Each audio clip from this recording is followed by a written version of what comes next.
Breaking news చూస్తున్నాం. Boduppal భగాయత్లో high tension నెలకొంది. TRS అధినేత్రి Kalvakuntla కవితను అరెస్ట్ చేశారు పోలీసులు. బోడుపల్ భగాయత్లో కవిత నిరసన కార్యక్రమం వ్యక్తం చేశారు. అయితే బోడుపల్లోని భూ పోరాటం భగాయత్లో భూ పోరాటం పేరుతో కార్యక్రమం ఏర్పాటు చేశారు. టీఆర్ఎస్ ఆందోళన అడ్డుకున్నారు పోలీసులు. పోలీసులతో టీఆర్ఎస్ కార్యకర్తలు వాగ్వాదం దిగారైతే పోలీసులకి టీఆర్ఎస్ కార్యకర్తల మధ్య తోపులాట జరిగింది. కవితతో సహా పలువురు టీఆర్ఎస్ నేతలు అరెస్ట్ అయ్యారు. బొల్లారం పోలీస్ స్టేషన్కి కవితను తరలించారు. చాలా మందికి కవితను అరెస్ట్ చేసే క్రమంలో గాయాలు కూడా అయ్యాయి. చేతులు కూడా వాళ్ళకి గాయాలని తెలుస్తోంది. పూర్తిగా భగాయత్ భూములన్నీ కూడా చిన్న చిన్న బండరాళ్ళు, చిన్న చిన్న కొండలతో ఉన్నది. ఆ అరెస్ట్ క్రమంలో చాలా పెద్ద ఎత్తున అందరూ కూడా గాయాలని తెలుస్తుంది. ఒకసారి కవిత అరెస్ట్ అయ్యేటువంటి సిచ్యువేషన్ ఉంది. బోడుపల్ భగాయత్ భూముల్లో భూ పోరాట నేపథ్యంలో కవిత చేసిన నిరసనకి ఎటువంటి అడ్డంకి ఎదురైంది, ఆ వీడియో చూడండి.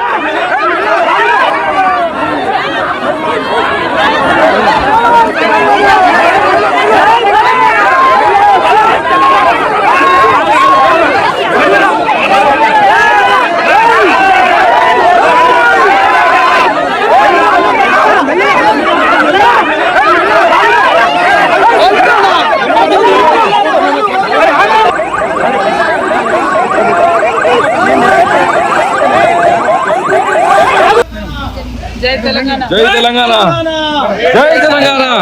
ఇవాళ ఉప్పల్లో తెలంగాణ ఆడబిడ్డల రక్తం చిందింది.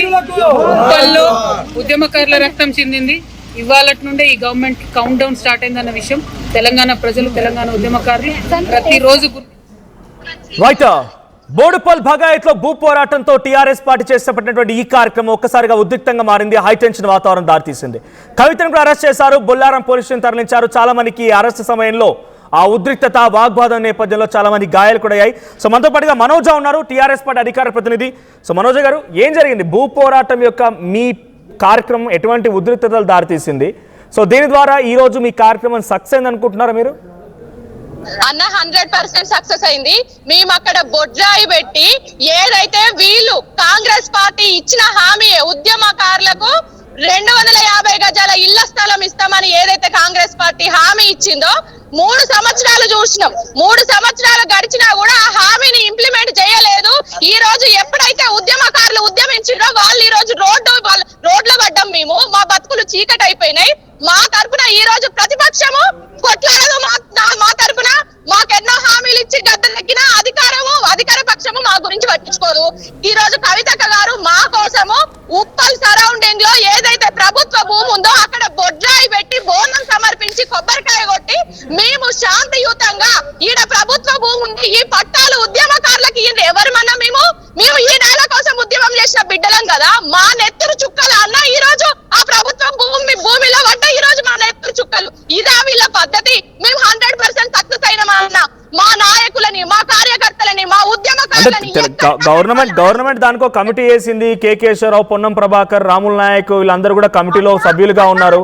అంటే ప్రభుత్వం ఎక్కడిస్తుందో ల్యాండ్స్ ని దానికి సంబంధించి వెయిట్ చేయకుండా డైరెక్ట్ గా ఓ బగాయత్ భూములు ఉన్నాయని చెప్పి మీరే దాని చేతిలోకి తీసుకోవడం, కేటాయించడం కరెక్టే అంటారా? అన్న ఆల్రెడీ కవితక్క గారు రౌండ్ టేబుల్ సమావేశం ఉద్యమకారుల కోసం పెట్టినప్పుడే వీళ్ళు నిద్రలో నుండి మెలకు వచ్చింది. అప్పటిదాకా ఈ కాంగ్రెస్ ప్రభుత్వం నిద్రలోనే ఉంది. ఎక్కడైతే కరీంనగర్, మానకొండూరులో కవితక్క గారు భూ పోరాటం చేసిండ్రో అప్పుడు వీళ్ళకి మెలకు వచ్చి ఆ రోజు వీళ్ళు కేకే కమిటీ అనేసిండ్రు. అది కాంగ్రెస్ పార్టీ కమిటీ మాత్రమే, అది ఉద్యమకారుల కమిటీ కాదు, అది కాలయాపన కమిటీ మాత్రమే. అది మా కోసం వేసింది. బగాయత్ భూములే కేటాయిస్తారని కాన్ఫిడెన్స్ ఏంది? బగాయత్ భూముల్లోకి వెళ్ళి ఆ బగాయత్ భూములని వీళ్ళకి కేటాయించాలని బొడ్రా ఏర్పాటు చేయడం ఎలా చూడాలి? మేము అన్న కరీంనగర్ లో, మానకొండూరులో పెట్టినాం, రేపు నిజామాబాద్ లో పెట్టబోతున్నాం, ఎల్లుండి వరంగల్ లో పెట్టబోతున్నాం. అదే విధంగా ఈ హైదరాబాద్ నడి ఒడ్డున మేము ఉప్పల్ బగాయత్ లో కూడా ప్రభుత్వ భూమి ఉంది. మా భూమి మాకు, మా నీళ్లు మాకు, మా నిధులు మాకు అని ఉద్యమం చేసినాం కదా. మరి మా భూమిని మాకు ఇవ్వడానికి వీళ్ళకి ఏందన్నా? మేము అక్కడ పట్టాలు ఇవ్వండి, ఇది ప్రభుత్వ భూమి ఉంది అని బొడ్రాయి పెట్టి ఇది ఉద్యమకారుల రక్షణ కాలనీ అని చెప్పేసి మేము అక్కడ పెట్టుకొని మేము ప్రభుత్వానికి కనీసము వాళ్ళు నిద్రల నుండి మేల్కో రావాలి, ఇప్పుడైనా వాళ్ళ కాలయాపన మానేసి మాకు న్యాయం చేయాలని చేస్తే ఈ రోజు ఒక ఆడబిడ్డనన్నా ఆమె మాజీ ఎంపీ, మాజీ ఎమ్మెల్సీ, ఉత్తమ పార్లమెంటరియన్, ఉద్యమకారురాలు, ఆమెను తీసుకొచ్చి అన్న వీడియోలు చూడండి. ఈ రోజు మా గుండె రగిలిపోతుంది, ఈ రోజు మా కళ్ళ నుండి నీళ్ళు వస్తున్నాయన్నా, మా తీసుకొచ్చి మా కోసం కొట్లాడిన ఈ రోజు కవితక్క గారిని ఒక రాళ్ల మీద పడేసిండ్రన్న. ఇదా వీళ్ళ పోలీస్ వ్యవస్థ? ఇదా ఈ రోజు ఎక్కడికక్కడ అడ్డుకున్నా కూడా అన్న ఈ రోజు 2000 మంది ఉద్యమకారులు అక్కడికి వచ్చిండ్రు. రాత్రికి రాత్రి మా ఇళ్ల మీద నిర్బంధనలు, మా ఇంట్లో వాళ్ళని, మా సంబంధం లేని, ప్రజా జీవితంలో లేని వాళ్ళని కూడా తీసుకెళ్లి ఈ రోజు పోలీస్ స్టేషన్ లో కూర్చోబెట్టిరు. మా చుట్టాల ఇళ్లలో చొరబడ్డారు. అన్ని చేసినా కూడా మేము అవన్నిటిని ఒక అరిచేతిని అడ్డు పెట్టి సూర్యకాంతిని ఎట్లా ఆపలేరో పోలీసులను అడ్డు పెట్టి ఈ పోరుదారిని ఆపలేరు అన్నట్టు మేము అక్కడికి చేరుకున్నాం. చాలా మంది గాయాలు కూడా అయినట్టున్నాయి కదా ఈ ఉద్రిక్త పరిస్థితుల్లో, వాగ్వాదంలో. హత్య ప్రయత్నం చేసిండ్రు కవితక్క గారి మీద. మేము ఆ వీడియోలని, విజువల్స్ అన్ని మీకు కూడా పంపిస్తాను ఆర్టీవీకి. మా కళ్ళ నుండి నీళ్ళు వస్తున్నాయి. ఇప్పటి వరకు కూడా కవితక్క గారిని చూపలేదు. ఆ ఇన్నోవా డోర్ తీస్తూ అక్కకి తాకితే నేను చెప్పలేనన్నా. ఒకసారి ఆ వీడియో చూస్తే మీకే బాధ కలుగుతుంది. అట్లా ఆమెని కొట్టి ఆమెను రాళ్ల మీద పడేసి ఆమె మొత్తం మమ్మల్ని ఇష్టం వచ్చినట్టు ఇక్కడ ఉద్యమకారులందరికీ, ఒక ఉద్యమకారుడికి కాలికి దెబ్బ తాకింది, నాకు చెయ్యికి దెబ్బ తాకింది, ఎక్కడ పడితే అక్కడ ఆడబిడ్డలను చూడకుండా మమ్మల్ని ఇష్టం వచ్చినట్టు ఈ రోజు మా మీద ఈ పోలీస్ యంత్రాంగం మేము తెచ్చుకున్న తెలంగాణ ఉద్యమకారులను కొట్టడం కోసమా అన్న? మేము తెచ్చుకున్న తెలంగాణ మమ్మల్ని, మా కవితక్కని రాళ్ల మీద పడేయడం కోసమా? ఈ రోజు ఎందుకన్నా ఏ మీడియా ఈ రోజు మాకు సపోర్ట్ గా లేదు. మీ ఆర్టీవీకి మేము విజువల్స్ పంపిస్తాం. మీరు అప్పుడు ఇప్పుడు ఎప్పుడు తెలంగాణ వాదన కోసం మీరు పోరాడుతున్న వ్యక్తులుగా తప్పకుండా మా ఉద్యమకారుల బాధను కూడా మీరు చూస్తారని, కవితక్క గారి పక్షాన, ఉద్యమకారుల పక్షాన మీరు ఉంటారని కూడా కోరుకుంటున్నా. Thank you. సో ఇది చాలా మంది గాయాలయ్యాయి. ఏకంగా కవిత పైన హత్యా ప్రయత్నం జరిగిందనేది టీఆర్ఎస్ నాయకుల మాట.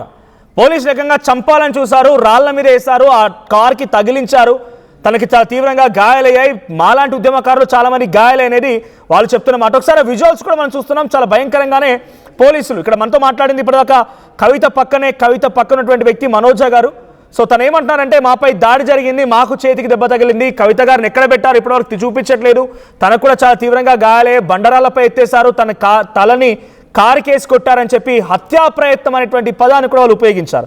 ఉద్రిక్తత మరింత పెరుగుతూ ఉన్నాయి. ఉప్పల్ బగాయత్లో టీఆర్ఎస్ పార్టీ నాయకుల ఆందోళన తర్వాత మళ్ళీ ఎక్కడికి తరలించారు ఏంటనేది మాత్రం చాలా పెద్ద ఎత్తున టీఆర్ఎస్ పార్టీ శ్రేణులంతా కూడా ఆందోళన వ్యక్తం చేస్తున్నారు. మా ప్రతినిధి మధు సిద్ధంగా ఉన్నారు. మధు, సో ఉప్పల్ బగాయత్ భూములు ఇకపై రక్షణ కాలనీ, ఉద్యమకారుల రక్షణ కాలనీ అంటూ టీఆర్ఎస్ పార్టీ నామకరణం చేసిందట. బొడ్రాయి వేశారు, బోనం ఎత్తారు, ఇకపై ఇది ఉద్యమకారుల భూమి అన్నట్టుగా వాళ్ళు చెప్తున్నారు.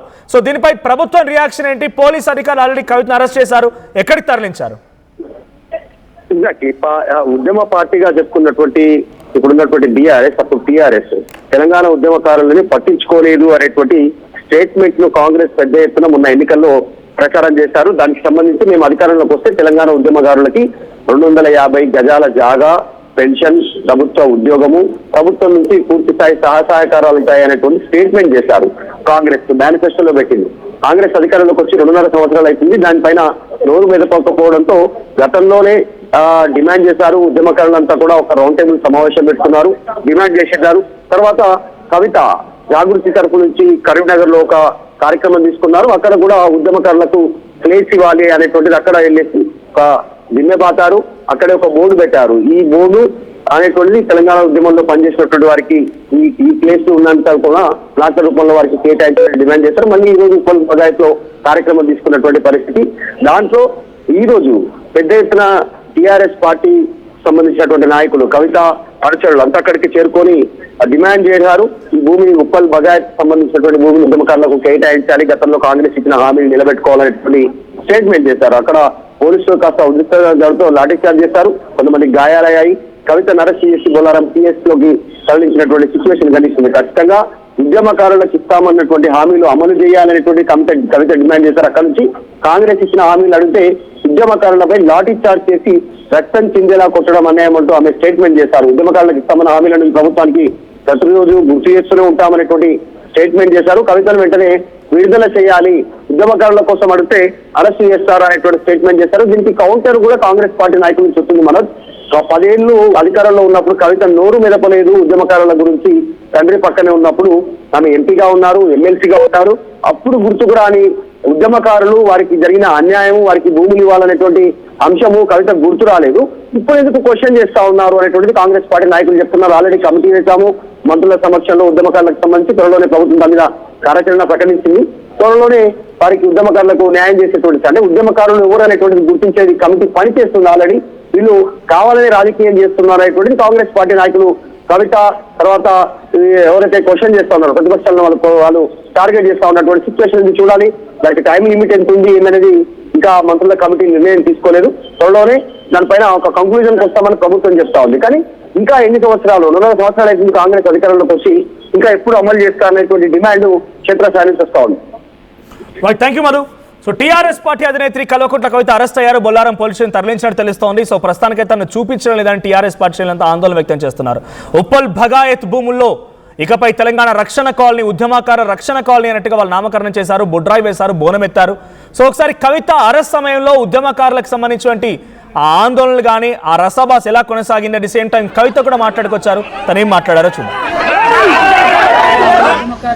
ప్రతిరోజు గుర్తించాలి గవర్నమెంట్ కి. చాలా దారుణంగా గవర్నమెంట్ ఇచ్చినటువంటి హామీలే నెరవేర్చకపోవడం అనేది అన్యాయం. వాళ్ళు ఇచ్చిన హామీలే అడిగాం తప్ప కొత్తగా ఏం అడగలేదు. మళ్ళీ డిమాండ్ చేస్తున్నాం, ఉద్యమకారులకు ఇవ్వాల్సిన ల్యాండ్ ఇవ్వాలి, 250 గజాలు ఏదైతే చెప్పినారు ఇవ్వాలి. అది అడిగినందుకు ఇవాళ ఉద్యమకారుల మీద లాఠీ చార్జ్ చేయడం, ఉద్యమకారుల రక్తం చిందేటట్టు చేయడం ఖచ్చితంగా కాంగ్రెస్ గవర్నమెంట్ కి కౌంట్ డౌన్ స్టార్ట్ ఈ రోజు ఉంది. ప్రజలు, తెలంగాణ ఉద్యమకారులు చిన్న చిన్న ఆనందాలు 35 ఏళ్లుగా నా జీవితంలో లేవు. 35 ఏళ్లుగా నేను డైపర్లలో బ్రతికాను. 6 సెంటీమీటర్ల ఫిస్టులా నా మూత్రాశయంలో లీకు కారణమైంది. ఎవరూ నాకు సహాయం చేయలేకపోయారు. ఏఐఎన్యూలో వైద్యులను కలిసే వరకు అక్కడ వారు రోబోటిక్ శస్త్రచికిత్సతో నాకు పరిష్కారం ఇచ్చారు. వారు నా ఆత్మవిశ్వాసాన్ని కూడా తిరిగిచ్చారు. Precision Care makes it possible. The Center for Robotic Surgery at AINU. Tournament కి ముందు పెయింట్ ఎలా చేస్తాం?